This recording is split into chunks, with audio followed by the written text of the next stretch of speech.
everyone! Welcome to a video, a story of deception, revenge, multiple affairs, and a wedding almost gone wrong. Does this sound like a telenovela? Well, it should, but it isn't. This was the time that I was a maid of honor, and I had to deal with the bridesmaids from hell.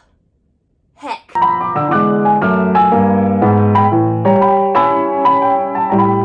I have lived a life of much chaos. I have stories beyond stories of the hottest tea imaginable. Of all the things I have experienced, from traveling the world, meeting celebrities and politicians, oddly enough, the craziest story I seem to have just so happens to be the time that I was in a wedding party for my best friend. Maybe I'm over-exaggerating because I have experienced some pretty crazy stuff around the world and meeting pretty crazy people. But the point is that this story goes beyond insanity than I've ever thought possible for a wedding story. I'm sure everyone has like a crazy wedding story of like, ha ha ha, my Uncle Vinny got drunk. Yeah, I wish. I wish I had an Uncle Vinny, and I wish he got drunk at this wedding because that would be the least of my problem. This is a corkboard. We're on the ground. It's going to be a long video, so bear with me. First, we have our bride, who is played by Anne Hathaway. Very important. Anne Hathaway is sweet, Anne Hathaway is charming, Anne Hathaway can do no wrong. Hathaway is engaged to Dr. House. Why she is marrying Dr. House, I don't know. This is my movie, I am choosing the cast. If you don't like it, you can complain about it on Rotten Tomatoes. Now you're probably wondering, Ashton, who's playing you? Certainly you're playing yourself. Never. That's boring. Where am I? All the characters in this multiverse, like, why Loki? Why is Loki playing you of all people? Everyone suspected this guy to ruin everything, and guess who ends up saving everyone? Guess who saves the day? No spoilers, but like, obviously, I'm the hero of this story. No one suspected it, because Loki over here is the god of chaos. Nothing but, I know my toxic traits, okay? I'm pretty chaotic. I'm pretty all over the place. I get it. You would suspect me to be the worst, okay? But guess who saved the day? We got our best man, Scooby-Doo, here, okay? Scooby-Doo's our best man. Now, why I chose Scooby-Doo to be the best man is simple. Scooby-Doo is out here not thinking very much, always eating, and suspecting that he is a dog, probably humping on someone's leg. Let's meet the rest of the wedding party, shall we? I'm gonna start with the bridesmaids because let's be honest here, like, the drama comes from this side of the wedding, this side mainly. A little bit over, like barely, maybe a little side action, but mainly over here. Our first culprit, okay, is Pansy freaking Parkinson. Now, why I chose Pansy Parkinson of all people is because Pansy Parkinson, okay, if I were to attend Hogwarts, I'm pretty sure would have made my teenage years absolute hell. I went to high school with Pansy Parkinson, okay? And Pansy Parkinson is what you would typically think of as a mean girl. But Pansy Parkinson, okay, over here, Little Miss Snake, and it's not because she's a Slytherin, okay, because I'm a Slytherin. Check the username, like, I'm a snake, biting into you, putting toxic into your veins. That's the kind of snake Pansy Parkinson is. You already know how this is gonna go, knowing Pansy Parkinson's involved, okay? Speaking of mean girls, is none other than Gretchen Wieners. Now, Gretchen Wieners actually lives in Georgia, and so she had the ability to be there for the dress fittings, to go to all the different venues, to look at the catering menu, like actually be by Anne Hathaway's side. And I'm forever grateful of that, okay? But because of this, she constantly reminded everyone around her how she did significantly more work than me and how she thinks she should be maid of honor.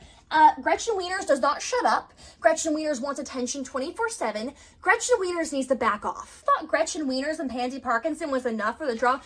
No. We got Daenerys Targaryen, okay? We got this chick. I can't even say her name. I've never seen an episode of Game of Thrones. The only thing that I know about that show is that Daenerys Targaryen, this character started off as everyone's favorite, the one who's all about girl power, the one who's the strongest, who knows her own, and then like by like I think the 7th season, everyone hates her because she's a backstabbing. So Dany, we're gonna call her Dany for short. We're gonna get into her later.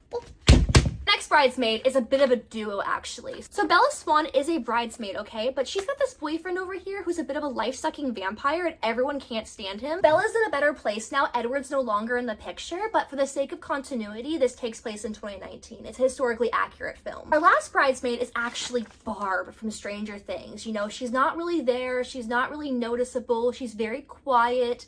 Pretty much dead by the end of the whole wedding.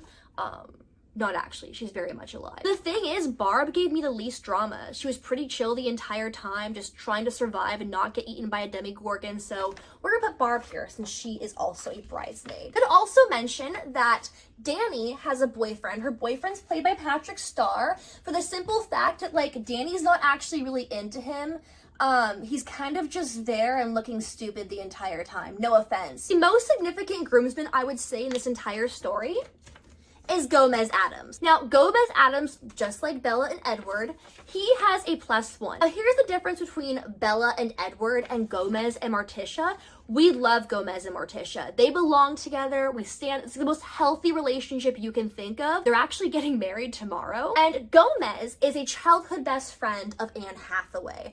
He's actually known Anne Hathaway longer than I have. Our next groomsman is also a friend of Anne Hathaway's and also a high school friend of mine. Well, not really. It's kind of like the same situation with Pansy Parkinson. Next groomsman is played by none other than Rachel Berry. Now, like Gretchen Wieners, Rachel Berry likes all the spotlight on her. She likes all the attention. You know, she has to have the last word in everything. Very dramatic all the time. Now, in this case, Rachel Berry is playing a man, so we're gonna have our makeup department sort of fix that. Little mustache.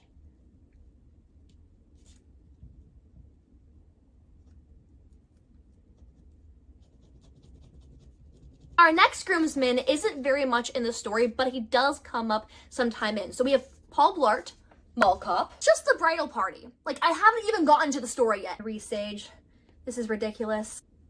A week before the wedding, that's when everyone's flying in and going to arrive for what is sort of this get together. I'm trying not to have a stare down with Pansy Parkinson from across the room. And we have a new character, folks. Doris from Shrek. Now, Doris from Shrek is not part of the wedding party, but we're going to include her up here. She is a co-worker of Anne Hathaway's. Doris, Pansy Parkinson, and Gretchen Wieners all have one thing in common, and that is their obsession with Scooby-Doo. Why? I don't know. Scooby-Doo is a solid 5.5 maybe. Pansy Parkinson has a boyfriend. Gretchen Wiener has daddy issues. And Doris, I don't know Doris too well, honestly, but I just found it very strange 3 ladies were fighting over a dog. And not just dog as in Scooby-Doo, I mean this man is a dog. Throughout the night, these ladies are following this man around, stealing his clothes, hiding his shoes. These two go outside to smoke a cigarette, and he comes back with glitter all over his lips because, you know, they're doing a smoochy coo. And Doris is like, were you kissing him? Were you kissing? For these two are about to get into a fist fight at this powwow in the middle of the kitchen. Gretchen Wieners over here, as Gretchen Wieners does, is too busy crying. At this point, it is 2 a.m. and everyone's fallen asleep. Okay, the party is over. Gretchen Wieners goes up to Anne Hathaway and says, can I please stay in your bedroom tonight? I can't handle the fact that Pansy Parkinson and Scooby-Doo are spending so much time together. Gretchen Wieners is in tears because Pansy Parkinson and Scooby-Doo are having a little flirtation going on, and she's just bawling her eyes out, asking if she can stay in Anne Hathaway and Dr. House's room the week of their wedding. Obviously, Pansy Parkinson and Scooby-Doo are gonna be hooking up throughout the entire time of this wedding. I think they hooked up at least like 7 times in the process of 2 or 3 days, honestly. And as this is going on, okay, Danny over here sees Gomez Addams from across the room. And so she decides, wink, wink, nudged, I can't wait, be friends with these two, okay?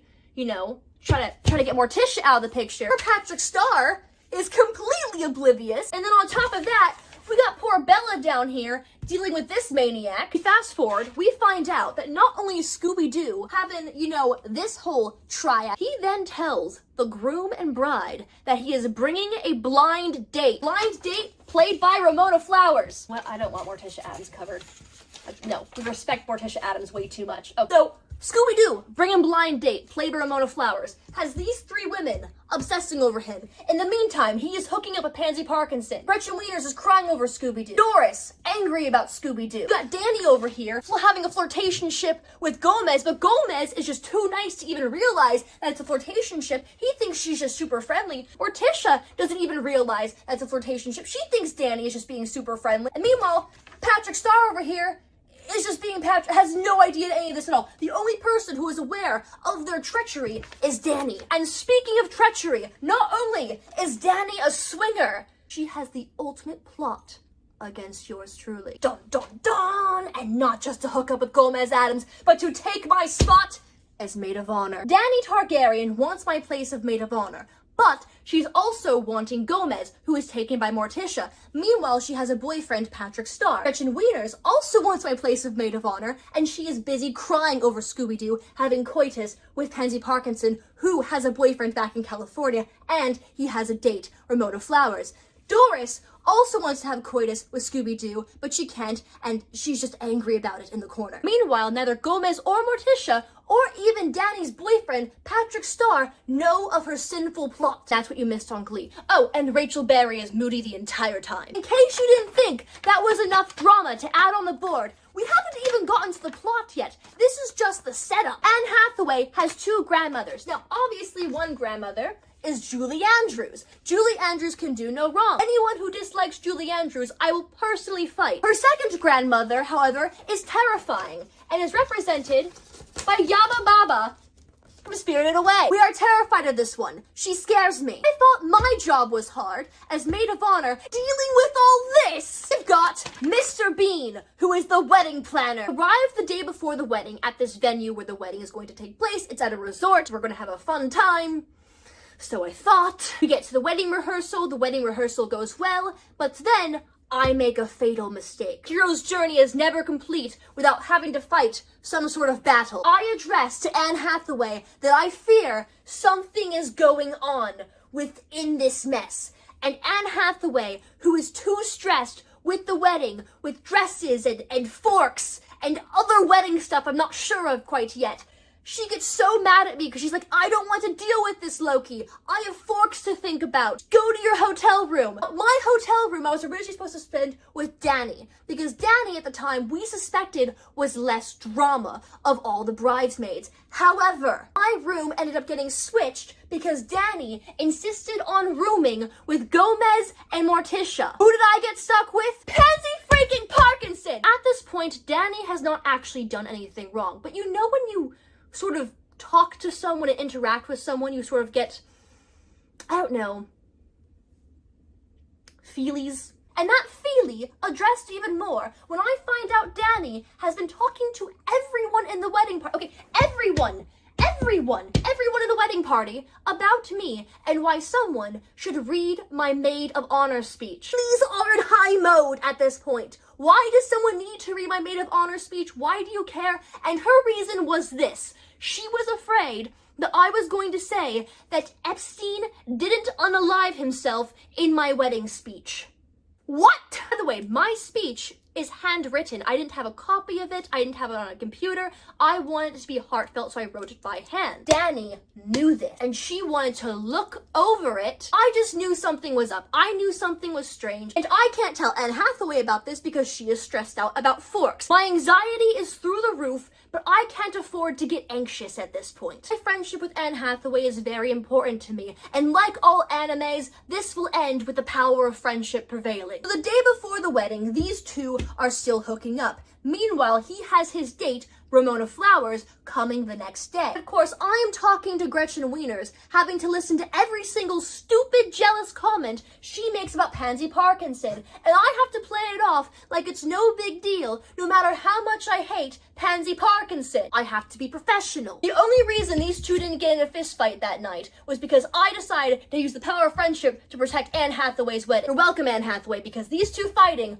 would have been hilarious. And of course, Anne Hathaway finds out that scary grandma over here had just arrived at the resort. So of course, Anne Hathaway's like, hey, bridesmaids, I am freaking out. My scary grandmother just showed up. I don't know what to do. Wieners is too busy crying. Pansy Parkinson is currently hooking up with Scooby-Doo. Dany is currently trying to get with Gomez Adams, who is clearly not interested. The Swan is dealing with her vampire boyfriend, Edward. Bob from Stranger Things. I actually have no idea where Bob from Stranger Things went. She sort of just disappeared into the upside down, honestly. Like, I don't know where she was that night. So I, Loki, best friend, maid of honor, for a reason, go off with Anne Hathaway to go face to face with her scary grandmother. Not Julie Andrews, practically perfect in every way. Not that grandmother, scary grandmother.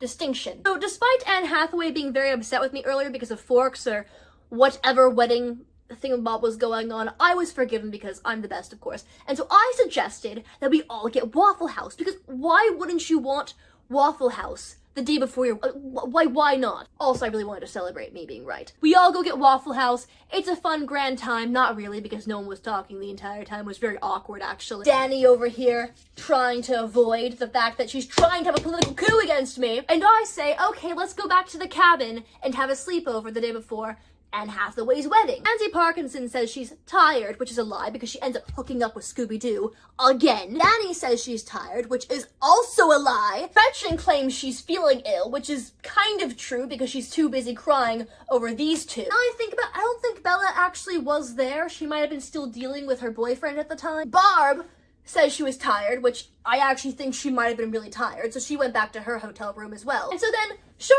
enough, it's just me and Anne Hathaway for the night. We make this very clear. The bride, the night before her wedding, has no bridesmaids with her. Does anyone else see the problem with this? So instead of having a powwow with their friend the night before the wedding, the bridesmaids are off crying, having coitus, dealing with crazy vampires, trying to start political coups against me. It's absolute insanity. So there I was, just me, my best friend, Loki and Anne Hathaway, the night before Anne Hathaway's wedding, watching Frozen. Which honestly was a really good night, I'm not even gonna lie. It was kind of a good thing they didn't show up. They would have ruined it. Then, the next day, the day of the wedding, the ultimate test of time, the true value of friendship is revealed. The morning after, Holly and I wake up fairly early. I text in the Bridesmaid group chat, you know, saying, hey ladies, let's all get together and like help Holly get super excited for her. You know, the typical like, let's go guys, woohoo, wedding day. To my, you know, bewilderment, I mean, it shouldn't be a surprise at this point. No one is responding to a single one of my text messages. Pansy Parkinson not answering, of course, she wouldn't answer me because she hates me. Barb, I don't know what's going on with Barb. I think she's in the Upside Down again. I don't really know. But then, we get to Danny, who is the Miss Maturity of the group. Oh, I'm so mature for my age. I'm studying to be a doctor. I'm not gonna give any names on who ratted Danny out, but since we're using characters, I will anyway. Barb over here, sweet Barb, made sure to let me know that Danny was telling all the ladies to not respond to my texts because I had gotten too power hungry. In my time of maid of honor, I had not done a single thing in course of direction, telling these ladies what to do with their hair, their dresses, their makeup, what have you. The only thing that I suggested was that we all go to Waffle House the night before. Yeah, I'm power hungry. I'm power hungry for some chocolate chip waffles. I'm texting this group chat like, hey ladies, when are you showing up? Let's all drink champagne and get super excited. Let's try to be here, you know, an hour before hair and makeup so we can get really good photos and whatnot. Silence. Not a peep. Not a word. So because Anne Hathaway and I don't have a car, we have to walk all the way to the cafe of the resort where the buffet breakfast is being served. And it is up a very steep hill. As we're trekking up this hill, her and I are just like, oh my gosh, you're getting married today. Your last name's not gonna be Hathaway anymore. Yay! I'm trying to get her pumped up, you know, trying to forget the fact we're walking up a steep hill just to get breakfast. We could have Waffle House. We finally get to this buffet breakfast thing, right? And guess who's there? Guess who's sitting in a circle, all eating their brekkies? And Scooby-Doo, Rachel Berry, Pansy Parkinson, Gretchen Wieners, Barb from Stranger Things. And lo and behold, do you know who's the main culprit? Danny Targaryen. Am I just being like an overbearing friend right now? Like, is that a weird thing to ask for? That the bridesmaids get breakfast with the bride? I'm dropping my lipstick everywhere. These people open up a chair at their table for Anne Hathaway to sit down and eat. No one says, oh hey, like you should get some breakfast, like sit down, take my seat. No, instead they're all huddled over their plates like Gollum trying to hide the ring from the Hobbitses. The moment that Anne Hathaway finally gets a plate full of food and is able to sit down at a table, everyone starts yelling, ah, Dr. House is coming, we have to hide the bride. So surely enough, I run out the door with Anne Hathaway, all of this food in hand, and we have to walk back to the bridal suite. The same hill that we came from. Like, no one offers us a ride back to the bridal suite, nothing. And we're kind of sitting there, I'm still messaging the group chat like, hey ladies, like, when are you finally coming down? Like, what's going on? And sure enough, no one answers me, no one's showing up. And I'm at the point where I'm like, I do not know what to do. So I end up calling one of the girls. I ended up calling Barb because she seems the only person that's willing to talk to me at this point. And she answers her phone, I'm like, hey guys, where are you? And Barb says, oh, we're all getting our hair done together. And Anne Hathaway is just basically like, I cannot deal with this. Anne Hathaway ends up texting the group chat with this like 5-paragraph long text, like, I am so disappointed, like, you guys should be here, I feel, disrespected, I feel lonely, like, none of you are there for me right now. And next thing you know, within 10 minutes, all the bridesmaids show up in a car. They had a car the entire time. All the bridesmaids are basically rushing into the bridal suite trying to pretend as if that didn't just happen. And Dany Targaryen is quickly trying to save herself. Like, you didn't tell us you wanted us with you before your wedding day. That is your job! That is your job as a bridesmaid. What do you mean? Like, the bride should not have to tell her bridesmaids she wants them there before hair and makeup. She should not have to tell them she wants them with her as she's getting into her dress. You shouldn't have to do that. That is your job as a bridesmaid. You are not here to fool around. Okay? Like, that is, like, am I being crazy about this? Am I being, like, I know, like, this was 3 years ago and I'm still mad about this. Like, if I met anyone who is getting married, like, this isn't a bridezilla thing to be mad about. If I had bridesmaids for my wedding and they were just nowhere to be found, not helping me because they were too busy with their own drama, I would be infuriated. I'd be like, what the heck? Like, I thought you guys were my friends. I thought you were my family. Like, what's going on here? We don't have time for hooking up with the groomsmen. We don't have time for political coups. I know I've mentioned the political coup over and over and over again. Like, we are getting to that. Like, this is a whole roller coaster. It just gets worse and worse and worse. So being Anne Hathaway, she's just like, I'm gonna be the bigger person. I'm just gonna, like, let this go. I need to get married today. I need to get through the day. Meanwhile, I'm over here festering all of my emotions, wanting to, like, punch a wall, honestly. And, like, look, I don't want to pull a Kyle. I don't want to pull, like, I want to be able to deal with my emotions rationally, but I am being told to bottle all of it up because I am trying to make sure she's having a good day. I'm trying to make sure that everything goes smoothly for her because she is a sweet angel and I will fight to the death for her, okay? As I'm getting everyone ready, I get my makeup done. Finally, we're all prepping for pictures. So as everyone's getting their hair and makeup ready, Bella chimes in with her crazy vampire boyfriend who is having a meltdown in the bridal suite bathroom. He is sitting on a toilet as girls are surrounding him, trying to get dressed, and he is crying because he can't figure out the meaning of his own life. Then I have to talk to Edward Cullen over here, talk him down, tell him that life is meaningful, tell him it's gonna be okay, and basically try to cease the drama, because that's my job as maid of honor, is basically try to stop all the drama going around with me, despite the fact there's 1,000 different subplots that I have to deal with. Finally get through the wedding. It's a lovely ceremony. I cried the most, I think. I'm pretty sure if you look through the wedding video, I am, like, wiping my nose on several occasions. It's pretty disgusting. Fast forward to the reception. Scooby-Doo has brought his blind date Ramona flowers, and that's when things get really interesting. Pansy Parkinson, who has known this entire time that Scooby-Doo is bringing a date, is now suddenly very upset about it. On the bright side, Gretchen Wieners is actually laughing about something for the first time this weekend. As this party is going on, I am basically on the full lookout to make sure nothing goes wrong. Sure enough, Edward Cullen is having another meltdown. As Paul Blart and I go off to deal with this man to make sure he's okay, Anne Hathaway is having an anxiety attack over scary grandma. Pansy Parkinson sneaks away with Scooby-Doo to hook up while Ramona Flowers is busy just sitting there in the middle of the wedding.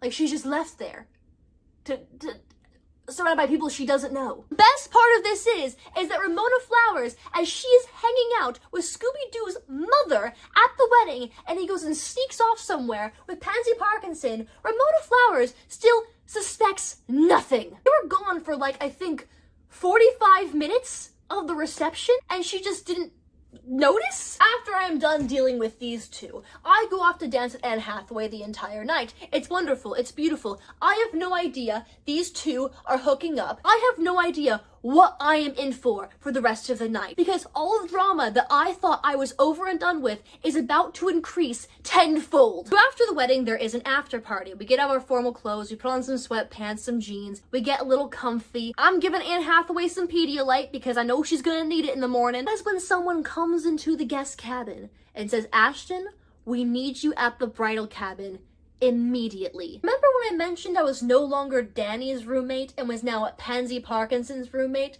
and Pansy Parkinson's been hooking up with Scooby-Doo all night? I have seen Pansy Parkinson on crazy mode, but this was a special new kind of crazy mode. This was a crazy mode that even I, who have dealt with all kinds of crazy mode, was not used to. Pansy Parkinson is off her rocker going off about how Scooby-Doo betrayed her and lied to her and is with it Ramona Flowers, how dare he? He's throwing things at the wall, she's yelling, and so then she basically goes on and tells you this whole story about, again, Pansy Parkinson's got a boyfriend back home in California. Just a reminder, Pansy Parkinson tells me about how Scooby-Doo apparently promised he was going to only spend the evening with Ramona Flowers and then send her home and spend the night with Pansy Parkinson. Of course, obviously ended up not being true because Ramona Flowers stayed very, very long. And I'm like, listen, Pansy, you need to calm down. Tonight is your friend's wedding. We cannot do this right now. I'll go figure this out. I'll go settle this right now. And Pansy Parkinson's like, okay. So I go upstairs and I see Ramona Flowers and Scooby-Doo talking to Scooby-Doo's mother and hanging out, chillaxing and all that. And I'm just sort of powwowing with them, you know, not even talking about what Pansy Parkinson talked to me about. I'm just trying to let it go. It's just stupid drama. It'll die by the end of the night. Boy, was I wrong. I'm like, hey, Scooby, I gotta talk to you about something, you know, involving wedding speeches and all that, like, just dumb man sort of stuff. Can I talk to you really quick outside? He goes, sure, why not? I take him outside. I'm like, listen, buddy, Pansy Parkinson is going wild downstairs. Like, you've got to settle this right now. He's like, I don't know. I don't want to deal with that. I'm like, listen, buddy, this is your mess. Okay, you hooked up with a bridesmaid and then brought a blind date. The blind date's sticking around, like, and the bridesmaids, you gotta deal with it. This is your mess, you gotta clean it up. I'm not dealing with it. She's my roommate. I want to sleep tonight. And Scooby-Doo's like, oh, okay. So Scooby-Doo goes downstairs to talk to Pansy Parkinson, or at least what I thought was going to be a talk to Pansy Parkinson to at least calm her down and put some sense into her. Never rely on Scooby-Doo to be sensible. Scooby-Doo's mother says to me, Loki, can I please talk to you for a second? It's very important. And I'm like, sure, why not? Scooby-Doo's mother pulls me into her room. She's staying in the same cabin as the rest of us. She says to me, listen, I cannot stand these girls. I can't take it anymore. I'm like, what are you talking about? Like, because I'm thinking I'm the only person that's doing this drama. Like, no one else is hearing about it, right? No. Scooby-Doo's mother then tells me that Gretchen Wieners, of all people, the entire time that he's with his blind date and he's been hooking up with Pansy Parkinson, Gretchen Wieners has been telling Scooby-Doo's mother that she needs to tell her son, Scooby-Doo, that he needs to spend more time with her. That he's spending too much time with Pansy Parkinson and too much time with his blind date, and he needs to pay more attention to Gretchen Wieners. Gretchen Wieners told a grown woman to tell her grown son to spend more time with her, because he's spending too much time with his blind date and the girl he's currently hooking up with. I'm like, okay, you know, I'll handle it. Don't worry, Scooby's mom. I got this. And she's like, okay, cool. I did not want to deal with it, to be quite honest. 30 minutes at this point has gone by, and I'm thinking to myself, where is Scooby-Doo? Where's Pansy? Like, what's going on? Scooby-Doo then walks upstairs, still in his tux, bow tie untied, and Ramona Flowers looks at me and says, can I talk to you outside for a moment? I've had too many people pull me aside for separate conversations to deal with their issues at this point. I really don't want to.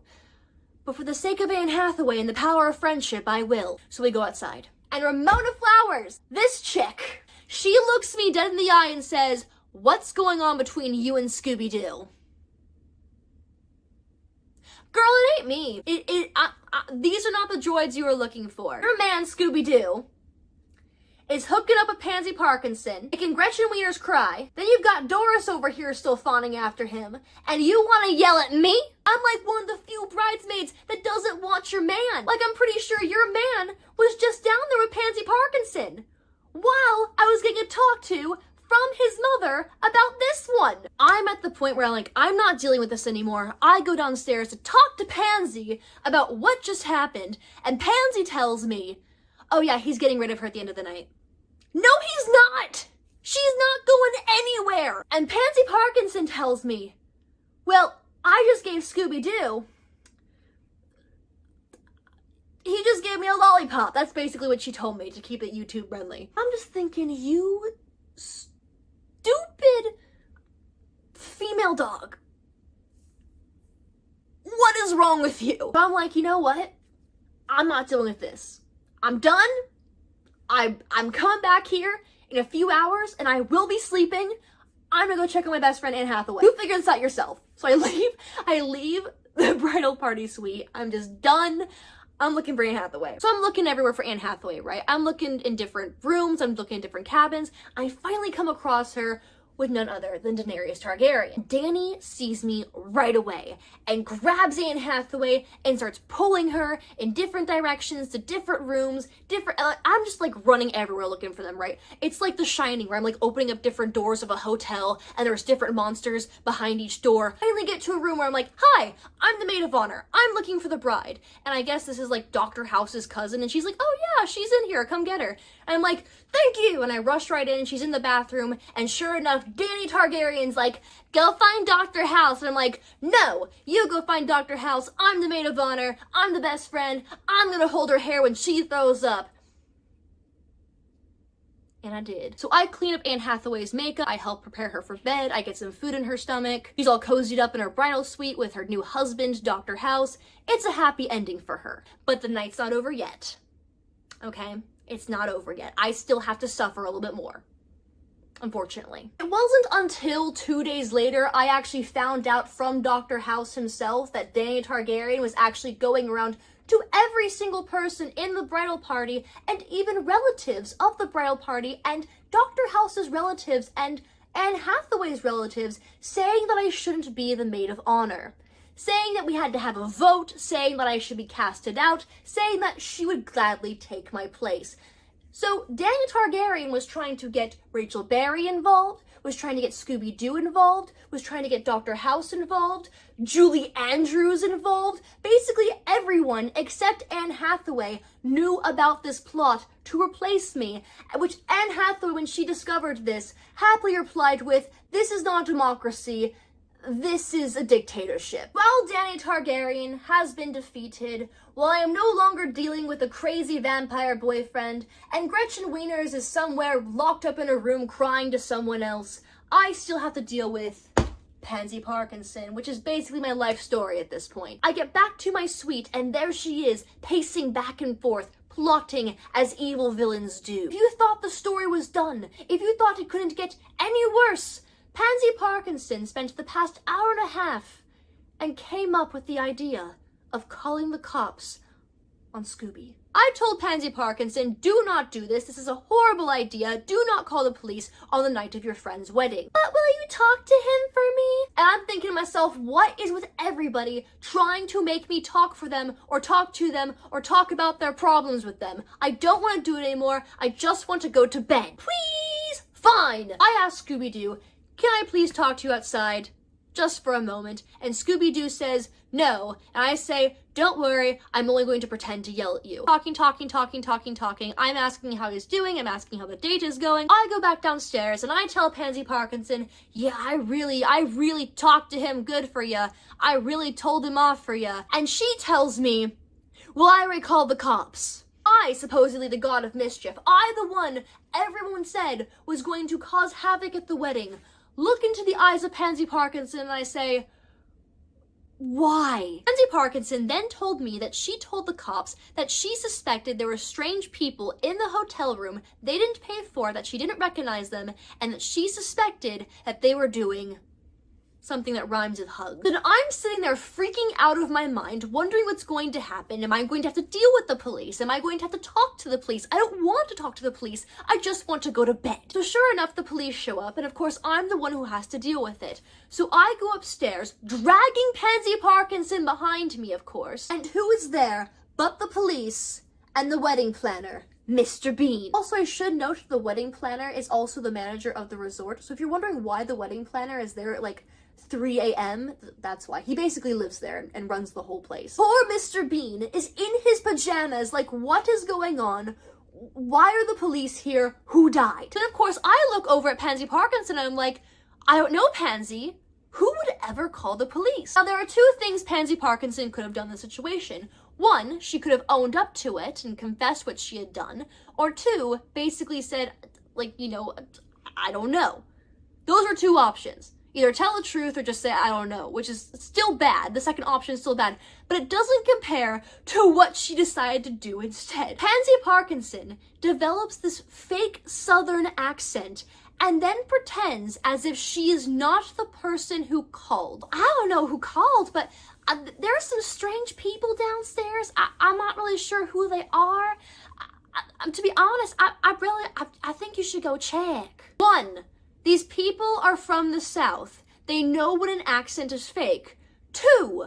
The wedding planner knows who you are and knows you're not from Georgia. I look at Pansy and I say, Pansy, you know very well that everyone in this cabin is part of the wedding party. I would know. I'm the maid of honor. I vetted everyone. And Pansy just looks at me and goes, well, I didn't recognize. Pansy, everyone here is accounted for. So I have no idea who called the cops, but they shouldn't have. And then of course, Mr. Bean's like, well, I'm sure it was a prank call from one of the younger kids. Like, don't worry about it. I'm so sorry, officers. So as much as I wanted to yell and scream, I just wanted to go to bed. I had too much. I dealt with too much. I wanted to go to bed. But at this point, Pansy gets all of Scooby-Doo's clothes that he left in our suite and a bottle of lube that he left in our suite and threw it at his door. Pansy locks herself in a room and I don't hear from her the rest of the night. But then Gretchen Wieners pops up out of nowhere after not hearing from her for hours, takes the bottle of lube and pours it all over the clothes and all over the door and runs away back to her room. But remember, kids, I was the one who was going to cause the most havoc at this wedding. The next day, Pansy Parkinson flies back to California. Danny flies back to wherever she's from. I don't know where she lives now. Basically, in the end, it was all happily ever after. I believe that Pansy Parkinson is actually going to get married to the boyfriend that she had while hooking up with Scooby-Doo. Later on, Scooby-Doo ended up dating Ramona Flowers, but then of course ended up hooking up with Doris from Shrek while dating Ramona Flowers, and that was a whole other explosion that was just all wild. Bella Swan's in a better place and is no longer with crazy vampire boyfriend. Good for her. And of course, like all great animes, the power of friendship has prevailed, and Anne Hathaway is still my best friend to this day. Her and Dr. House are happily married and about to have their first baby together. So that's pretty exciting. If you want to follow me on TikTok or Instagram, that would be lovely. If you want to hear any more wild stories of my life, please comment down below, like, and if not already, subscribe. I'm Ashton Slytherin. See you next time.